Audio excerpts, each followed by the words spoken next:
Moi, ça fait 20 ans que je répète la même chose et des gens me disent est-ce que tu regrettes pas compte tenu de l'évolution? Je dis absolument pas. Non seulement je regrette pas, c'est la solution et c'est toujours la solution et c'est la seule solution, la réconciliation nationale.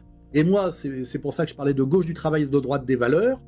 Dans la droite des valeurs, il y a ce qu'on appelle le front de la foi, c'est-à-dire que on doit se réjouir que des Français récents adhèrent à un système de valeurs qui est une spiritualité, qui est une verticalité et qui pratiquent leur religion dans des mosquées décentes. Et nous, eh ben, on doit aller dans nos églises. Et ça s'appelle le front de la foi. Et notre ennemi, c'est quoi?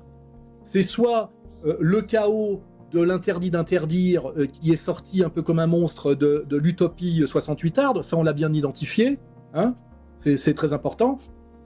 Et d'autre part, pour ne pas perdre le fil, comprendre que le vrai problème en France, c'est la fausse neutralité de la laïcité.